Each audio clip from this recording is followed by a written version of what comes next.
नमस्कार दोस्तों अगर आपको रॉयल चैलेंजर्स बेंगलुरु और कोलकाता नाइट राइडर्स के बीच खेले गए आईपीएल 2024 का 10वां मुकाबला और सबसे रोमांचक महामुकाबला पसंद आया हो तो वीडियो को एक लाइक जरूर करें।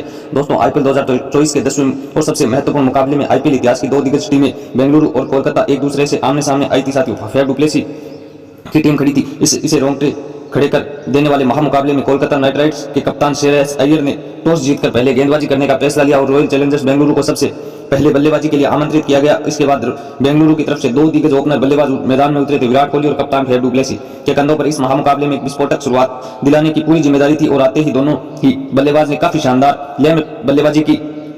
फैफ डु प्लेसी आक्रामक लय में बल्लेबाजी करना चाहते थे, लेकिन दोस्तों पारी का दूसरा ओवर डालने के लिए आते हैं हर्षित राणा और हर्षित राणा आते ही अपने ओवर की छठी गेंद में कप्तान फैफ डु प्लेसी को मिचेल स्टार्क के हाथों कैच आउट करवा देते हैं। जी हां दोस्तों, कप्तान फैफ डु प्लेसी 6 गेंदों में 8 रन बनाकर पवेलियन लौट जाते हैं। इसके बाद बल्लेबाजी करने के लिए आते हैं कैमरन ग्रीन और केकेआर की तरफ से तीसरा ओवर डालने के लिए आते हैं मिचेल स्टार्क और मिचेल स्टार्क के ओवर में विराट कोहली और कैमरन ग्रीन ने मिलकर 2 चौके और 1 की मदद से 17 रन बटोर लेते हैं। इसके बाद छठे ओवर में कैमरन ग्रीन 2 चौके और 1 टोटल 15 रन बटोर लेते हैं। जी हां दोस्तों, विराट कोहली और कैमरन ग्रीन के विस्फोटक बल्लेबाजी की तरफ से पावर प्ले में आरसीबी 1 विकेट गंवाने के बावजूद भी 61 रन बटोर लेती है। इसके बाद कैमरन ग्रीन और विराट कोहली ने मिलकर 33 गेंदों में अर्धशतक की साझेदारी पूरी कर लेते हैं। लेकिन दोस्तों केकेआर की तरफ से नोवा ओवर डालने के लिए आते हैं आंद्रे रसल आते ही अपने ओवर में कैमरन ग्रीन को बोल्ड आउट कर देते हैं। कैमरन ग्रीन 21 गेंदों में 33 रन बनाकर पवेलियन लौट जाते हैं। इसके बाद बल्लेबाजी करने के लिए आते हैं मैक्सवेल आते ही सेट हो चुके विराट कोहली की साझेदारी बनना शुरू कर देते हैं। जी हां दोस्तों, 10 ओवर में 2 विकेट गंवाने के बावजूद भी आरसीबी टीम 85 रन बटोर लेती है। इसके बाद विराट कोहली 36 गेंदों पर अपना हाफ सेंचुरी कंप्लीट कर लेते हैं।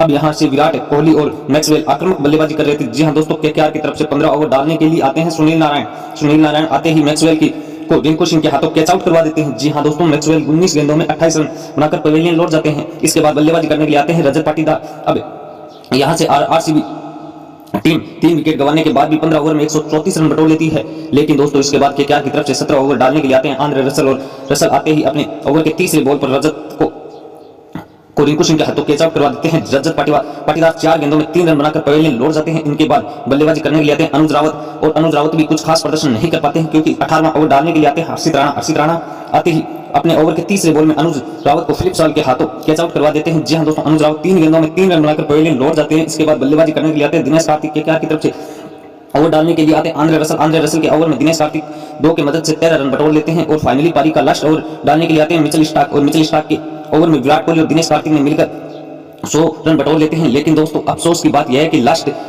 तक दिनेश कार्तिक रन आउट हो जाते हैं। कुछ इस तरह से विराट कोहली की 83 रनों की ताबड़तोड़ आरसीबी टीम 6 विकेट गंवाने के बाद भी 182 रन बटोर लेती है। अब यहां से केकेआर को यह मुकाबला जीतने के लिए 20 ओवर में रन चाहिए थे। 183 पार जैसा लक्ष्य नहीं कह सकते हैं। जैसे लक्ष्य का पीछा करते हुए 2 दिग्गज ओपनर बल्लेबाज मैदान में उतरे फिलिप सॉल्ट और सुनील नारायण के कंधों पर इस महामुकाबले को विस्फोटक शुरुआत दिलाने की पूरी जिम्मेदारी थी और आते ही दोनों ने बल्लेबाजों को आक्रामक लय में बल्लेबाजी करना शुरू कर दी थी। खास करके यह देखा गया कि फिलिप सॉल्ट विस्फोटक अंदाज में बल्लेबाजी कर रहे थे। जी हां दोस्तों, पहला ओवर डालने के लिए आते हैं मोहम्मद सिराज के पहले ओवर में फिलिप सॉल्ट ने 2 और 1 चौके जड़ दिए थे, 18 रन बटोर लेते हैं। इसके बाद सुनील नारायण भी आक्रामक लय में बल्लेबाजी करना शुरू कर देते हैं। जी हां दोस्तों, फिलिप सॉल्ट और सुनील नारायण ने मिलकर चौथे ओवर में 22 गेंदों में अर्धशतक की साझेदारी पूरी कर लेते हैं। सुनील नारायण और फिलिप सॉल्ट की आक्रामक बल्लेबाजी देख आरसीबी की तरफ से कोई भी गेंदबाज फेंकने का नाम नहीं ले रहा था। जी हां दोस्तों, पारी का छठा ओवर डालने के लिए आते हैं एस दयाल के ओवर में सुनील नारायण 2 और 1 चौके की मदद से 21 रन बटोर लेते हैं। पावर प्ले में सुनील नारायण की ताबड़तोड़ बल्लेबाजी की तरफ से केकेआर टीम 85 रन बटोर लेती है। लेकिन दोस्तों पावर प्ले खत्म होने के बाद 7वां ओवर डालने के लिए आते हैं मयंक आते ही अपने ओवर के तीसरे बॉल पर सुनील नारायण को बोल्ड आउट कर देते हैं। सुनील नारायण 22 गेंदों में 57 रन ताबड़तोड़ पारी खेली थी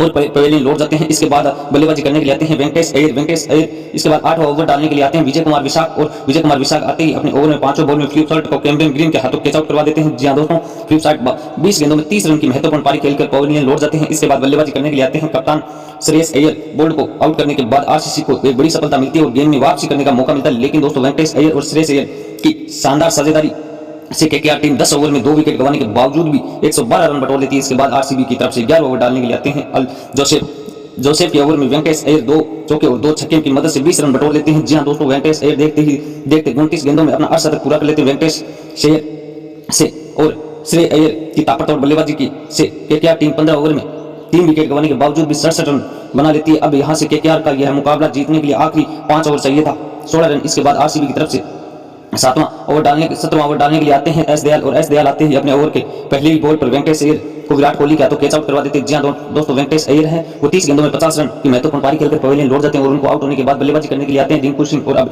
यहां से रिंकू सिंह और श्रेयस अय्यर की ने पारी को संभाला। इसके बाद 17वां ओवर डालने के लिए आते हैं मयंक डांगर, और डांगर ने ओवर के 5वें बॉल पर श्रेयस अय्यर लगाकर गेम को फिनिशिंग कर देते हैं। एक 6 लगाकर दोस्तों गेम को मैच को जिता देते हैं। जी हां दोस्तों, केकेआर 16 ओवर में बॉल पर 7वें विकेट से यह मुकाबला अपने नाम कर लेती है। और दोस्तों ऐसे ही मैच के पूरे हाइलाइट्स जानने के लिए चैनल को अभी सब्सक्राइब करें और बगल में नोटिफिकेशन बेल को दबाएं ताकि हर वीडियो की अपडेट वो आपके पास सबसे पहले उस समय से मिलती रहे। तो इस वीडियो में इतने मिलते हैं अलग वीडियो में अलग मैच के अपडेट के साथ। तब तक के लिए जय हिंद, जय भारत।